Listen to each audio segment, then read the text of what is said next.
ಈ ಪೂರ್ವಭಾವಿ ಸಭೆಯ ವಿಚಾರವನ್ನು ಈಗಾಗಲೇ ನಮ್ಮ ಸೋಮವಾರವರು ನಿಮ್ಮೆಲ್ಲರಿಗೂ ಕೇಳಿರುವಂಥದ್ದು. ಇವತ್ತಿನ ಈ ಸಭೆಯನ್ನು ಕರೆದಿರುವಂಥ ಉದ್ದೇಶ ಏನು ಅಂತಂದರೆ,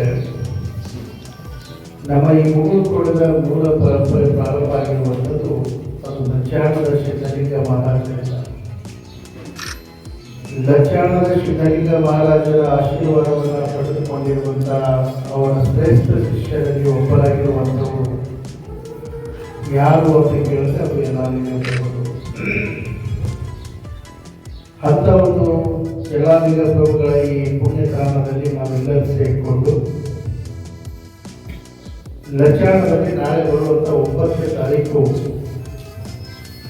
ಒಂದು ಸಂಕಲ್ಪವನ್ನು ಮಾಡಿ ಅಲ್ಲಿ ಲಕ್ಷ ಬಿಡುವಾರ್ಚನೆ ಕಾರ್ಯಕ್ರಮ ಮತ್ತು 5,000 ತಾಯಿಯರಿಗೆ ಉಡಿ ತುಂಬತಕ್ಕಂಥ ಒಂದು ಕಾರ್ಯಕ್ರಮವನ್ನು ದೊಡ್ಡ ಪ್ರಮಾಣದಲ್ಲಿ ಹಮ್ಮಿಕೊಂಡಿರ್ತಕ್ಕಂಥದ್ದು. ಲಚ್ಚಾಣದ ಸಿದ್ಧಲಿಂಗ ಮಹಾರಾಜರ ಪುಣ್ಯಭೂಮಿ ಎಷ್ಟು ಶ್ರೇಷ್ಠವಾಗಿರುವಂಥದ್ದಿದೆ ಅಂತಂದರೆ, ಕೈಲಾಸಕ್ಕೆ ಸಮಾನವಾಗಿರುವಂಥ ಒಂದು ಪುಣ್ಯಸ್ಥಾನ ಅಂದರೆ ಅದು ಲಚ್ಚಾಣದ ಸಿದ್ಧಲಿಂಗ ಮಹಾರಾಜ. ಆ ತಪೋಭೂಮಿಯಲ್ಲಿ ನಿಮ್ಮೆಲ್ಲರಿಗೂ ಗೊತ್ತಿದ್ದ ಹಾಗೆ ನಮ್ಮ ಯಲ್ಲಾಲಿಂಗ ಪ್ರಭುಗಳಿಗೆ ಅಲ್ಲಿ ಸಿದ್ಧಲಿಂಗ ಪ್ರಭುಗಳ ಆಶೀರ್ವಾದವನ್ನು ಮಾಡಬೇಕಾದಂಥ ಸಂದರ್ಭದಲ್ಲಿ ಏನು ಪರೀಕ್ಷೆಯನ್ನು ಮಾಡೋದು ಅನ್ನುವಂಥದ್ದು ನಿಮ್ಮೆಲ್ಲರಿಗೂ ಗೊತ್ತಿದೆ.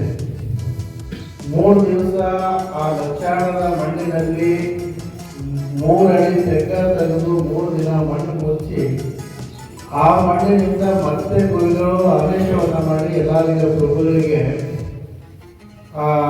ಜೀವಂತವಾಗಿ ಮತ್ತೆ ಅವರ ಪಾದಕ್ಕೆ ಸಮರ್ಪಣೆ ಮಾಡಿಕೊಂಡು ಅವರಿಗೆ ದೀಕ್ಷೆಯನ್ನು ಕೊಟ್ಟು ಮುಗುಳ್ಕೊಡು ಮಠ ಇಂಥದ್ದೇ ಆಗಬೇಕು ಅಂತೇಳಿ ಮಾರ್ಗ ತೋರಿಸಿ ಈ ಮಠ ಇಲ್ಲಿಷ್ಟು ದೊಡ್ಡ ಪ್ರಮಾಣದಲ್ಲಿ ಆಗಬೇಕು, ಯಲ್ಲಾಲಿಂಗ ಪ್ರಭುಗಳು ಇಲ್ಲಿ ಬಂದು ಈ ಮುಗುಳ್ಕೊಡು ಮಠ ಕೈಲಾಸವನ್ನಾಗಿ ಮಾಡಬೇಕು ಅಂತಂದರೆ ಇದಕ್ಕೆ ಮೂಲ ಕಾರಣ ಯಾರು ಅಂತಂದರೆ ಅದು ಲಚ್ಚಾಣದ ಸಿದ್ಧಲಿಂಗ ಪ್ರಭು.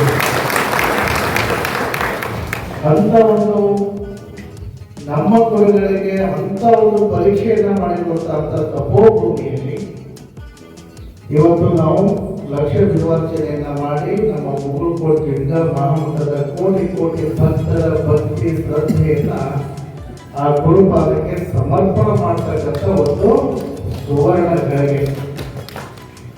ಹಾಗಾಗಿ ನಾನು ಈ ಸಂಕಲ್ಪವನ್ನು ಲೋಕ ಕಲ್ಯಾಣಕ್ಕಾಗಿ, ವಿಶ್ವ ಶಾಂತಿಗಾಗಿ, ತಿರ್ಗಾ ಮುಗುಳ್ಕೊಡು ಮಠಕ್ಕೆ ನಂಬಿರುವಂಥ ಕೋಟಿ ಭಕ್ತರಿಗಾಗಿ ಮಾಡುವಂಥ ಲಕ್ಷ್ಯ ಬಿಡುವಾರ್ಚನೆ. ಹಾಗಾಗಿ ಯಲ್ಲಾಲಿಂಗಪ್ಪರು ಸಿದ್ಧಲಿಂಗ ಮಹಾರಾಜರು ಲಚ್ಚಾಣದಲ್ಲಿದ್ದಂಥ ಸಂದರ್ಭದಲ್ಲಿ ಯಲ್ಲಾಲಿಂಗ ಪ್ರಭುಗಳು ಲಚ್ಚಾಣಕ್ಕೆ ಹೋದರು ಅಂತಂದರೆ ದೂರ ಸಿದ್ಧಲಿಂಗ ಮಹಾರಾಜರ ಕುರಿತು ದರ್ಶನ ಕೊಡ್ತಿದ್ರು. ಯಲ್ಲಾಲಿಂಗಪ್ಪರು ಗುರುಗಳು ಅವ್ರ ಕಣ್ಣಿಗೆ ಕಂಡ ತಕ್ಷಣ ಅವರು ಹೆಂಗೆ ಹೋಗ್ತಿದ್ರು ಅಂತಂದರೆ ನಡ್ಕೊಂಡು ಹೋಗಿ ಅವ್ರಿಗೆ ಪಾದಕ್ಕೆ ನಮಸ್ಕಾರ ಮಾಡ್ತಿರ್ಲಿಲ್ಲ. ಎಷ್ಟು ದೂರ ಇರಲಿ ಗುರುಗಳು ಅಷ್ಟು ದೂರದಿಂದ ಇವರು ಕಣ್ಣಿಗೆ ಗುರುಗಳು ಕಂಡ್ರು ಅಂತಂದರೆ ಯಲ್ಲಾಲಿಂಗಪ್ಪರ ನಿಂತಲೇ ಉಳಾಡ್ಕೊಟ್ಟು ಹೋಗಿ ಅವ್ರ ಪಾದಕ್ಕೆ ನಮಸ್ಕಾರ ಉಳಾಡ್ಕೊಟ್ಟು ಹೋಗಿ ಅವರಿಗೆ ನಮಸ್ಕಾರ ಮಾಡಿ ಇವ್ರ ಜೋಳಿಗಿದ್ದಂಥ ಎಲ್ಲ ಕಾಣಿಕೆಯನ್ನು ಗುರುಪಾದಕ್ಕೆ ಸಮರ್ಪಣೆ ಮಾಡಿ ಅವರ ಆಶೀರ್ವಾದವನ್ನು ತೆಗೆದುಕೊಂಡು ಬರ್ತಕ್ಕಂಥ ಒಂದು ಆ ಗುರು ಶಿಷ್ಯರ ಶ್ರೇಷ್ಠ ಪರಂಪರೆಯನ್ನು ನಾವು ನೋಡೋದಾದ್ರೆ ಅದು ಲಚ್ಚಾಣದಲ್ಲಿ ಗುರುಗಳು ಓಡಾಡ್ಕೊಂಡು ಹೋಗಿ ನಮಸ್ಕಾರ ಮಾಡ್ತಿದ್ರು ಅನ್ನುವಂಥದ್ದು ಕೇಳ್ತೀವಿ. ಅಂತ ನಮ್ಮೆಲ್ಲರಿಗೂ ಆಶೀರ್ವಾದ ಮಾಡುವಂತ ಈ ಮುಗುಳ್ಕೊಡ ಜಿಡ್ಗ ಪರಂಪರೆಯ ಕೀರ್ತಿಯನ್ನ ಗಗನತರಿಗೆ ಮುಟ್ಟಿಸಿರುವಂತ, ಬೇಡಿದ್ದ ಭಕ್ತರಿಗೆ ತಕ್ಷಣವನ್ನೇ ಕೊಡುವಂತ ಶಕ್ತಿ ಸಾಮರ್ಥ್ಯ ಇರುವಂತ ನಮ್ಮ ಗುರುಗಳು ಆ ಜಾಗದಲ್ಲಿ ಓಡಾಡ್ಕೊಂಡು ಹೋಗಿ ಆ ಗುರುವಿಗೆ ಭಕ್ತಿ ಸಮರ್ಪಣೆ ಮಾಡ್ತಿದ್ರು ಅಂತಂದ್ರೆ ನಾವೆಷ್ಟು ಭಕ್ತಿಯಿಂದ ಹೋಗ್ಬೇಕನ್ನೋದು ನಾವೆಲ್ಲ ನಾವು ಆ ಗುರುಗಳೇ ಅಷ್ಟು ಭಕ್ತಿಯಿಂದ ಹೋದಾಗ ನಾವೆಷ್ಟು ದಯಾ ವಿನಯದಿಂದ ಆ ಗುರುಗಳಿಗೆ ಹೋಗಿ ನಮ್ಮ ಭಕ್ತಿಯನ್ನು ಸಮರ್ಪಣೆ ಮಾಡಬೇಕು. ನಾನು ಪದೇ ಪದೇ ಒಂದು ಮಾತನ್ನೆಲ್ಲರೂ ಹೇಳ್ತೇನೆ, ಏನು ಅಂದರೆ ನಮ್ಮ ನಮಗಾಗಿ ಯಾವಾಗಲೂ ಅವಕಾಶಕ್ಕಾಗಿದೆ, ಅವಕಾಶಕ್ಕಾಗಿ ನಾವು ಕಾಯ್ತೀವಿ. ಇಂಥ ಅವಕಾಶ ಅದು 100 ವರ್ಷಕ್ಕೊಂದ್ಸಲ ಬರ್ತಕ್ಕಂಥ ಅವಕಾಶ.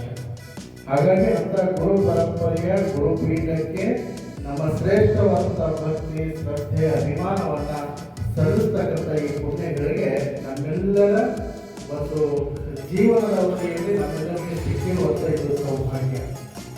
ಹಾಗಾಗಿ ಸಿದ್ಧಲಿಂಗ ಮಹಾರಾಜರು ಲಕ್ಷಾಂಗದಲ್ಲಿ ಯಲಾಲಿಂಗ ಪ್ರಭುಗಳಿಗೆ ಆಶೀರ್ವಾದ ಮಾಡ್ತಾ ಇದ್ದಾರೆ. ಲಕ್ಷಾಂಗ ಸಿದ್ಧಲಿಂಗ ಮಹಾರಾಜರು ಹುಟ್ಟದೇ ಇದ್ದಾರೆ, ಯಲಾಲಿಂಗ ಪ್ರಭುಗಳಿಗೆ ಅವರು ಆಶೀರ್ವಾದ ಮಾಡ್ತಾ ಇದ್ದಾರೆ. ಯಲಾಲಿಂಗ ಪ್ರಭುಗಳು ಸಿದ್ಧಲಿಂಗ ಪ್ರಭುಗಳಿಗೆ ಮತ್ತೆ ನೀನು ಹುಟ್ಟಿ ಬಾ ಅಂತ ಕೇಳದೇ ಇದ್ದಾರೆ.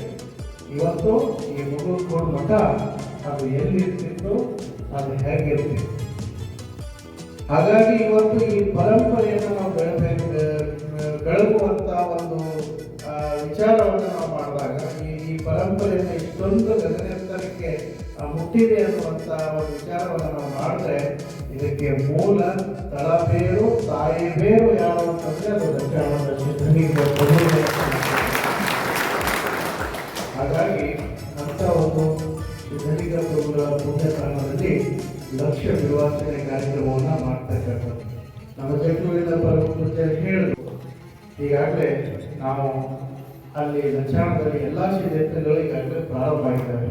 ಸುಮಾರು ಇಲ್ಲಿವರೆಗೆ ಎಲ್ಲ ತಾಯಿಯರು ಸುಮಾರು 10-12 ಗ್ರಾಮಗಳಿಗೆ, ಲಕ್ಷಾಂಗ ಮತ್ತು ಸುತ್ತ 10-12 ಗ್ರಾಮಗಳಿಗೆ ಮನೆಗೆ ಹೋಗಿ ಕುಂಕುಮವನ್ನು ಹಚ್ಚಿ ನಮ್ಮ ಗುರುಗಳ ಕಾರ್ಯಕ್ರಮದಲ್ಲಿ ಬಂದು ಉಡಿಯನ್ನು ತುಂಬಿಕೊಂಡು ಆಶೀರ್ವಾದವನ್ನು ತೆಗೆದುಕೊಂಡು ಹೋಗಬೇಕು ಅಂತ ಹೇಳಿ ಸುಮಾರು ಒಂದು 5,000 ಜನ ಹೆಣ್ಮಕ್ಳಿಗೆ ಈಗಾಗಲೇ ಅವ್ರ ಮನೆಗೆ ಹೋಗಿ ಭೇಟಿ ಕೊಟ್ಟು ಬಂದಿರತಕ್ಕಂಥದ್ದಾಗಿದೆ. ಅದ್ರ ಜೊತೆಗೆ ಈಗಾಗಲೇ ಅಲ್ಲೆಲ್ಲ ಮಂಟಪದ ವ್ಯವಸ್ಥೆ ನಡೆದಿದೆ, ಅಲ್ಲೆಲ್ಲನೂ ಕೂಡ ದಾಸೋಹದ ವ್ಯವಸ್ಥೆ ಕೂಡ ನಡೆದಿದೆ. ಮುಗುಳ್ಕೋಡ ಜಗಾ ಮಠದ ಎಲ್ಲ ಶಾಖಾ ಮಠಗಳಿಂದ ಎಲ್ಲ ಮಹಾರಾಜರು ಬರ್ತಾ ಇದ್ದಾರೆ.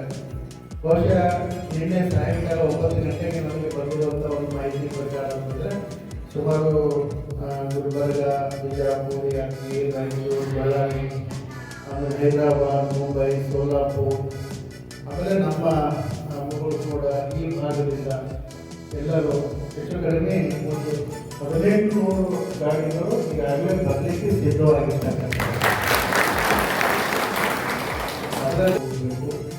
ಮುಗುಳ್ಕೋಡದ ಎಲ್ಲ ನಮ್ಮ ಶ್ರೀ ಮಠದ ಎಲ್ಲ ಭಕ್ತರಿಗೆ ಈ ಒಂದು ಸುವರ್ಣ ಅವಕಾಶದ ಒಂದು ಅವಕಾಶವನ್ನು ಎಲ್ಲರಿಗೂ ನೀಡಬೇಕು, ಹೇಳಬೇಕು ಅನ್ನುವಂಥ ನಿಟ್ಟಿನಿಂದ ಇವತ್ತು ಈ ಪೂರ್ವ ಸಭೆಯನ್ನು ಹಮ್ಮಿಕೊಂಡಿರ್ತಕ್ಕಂಥದ್ದು.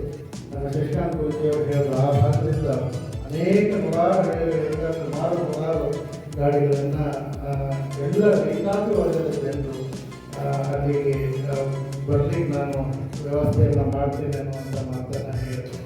ಇದು ಯಾಕಂತಂದರೆ ಇವರು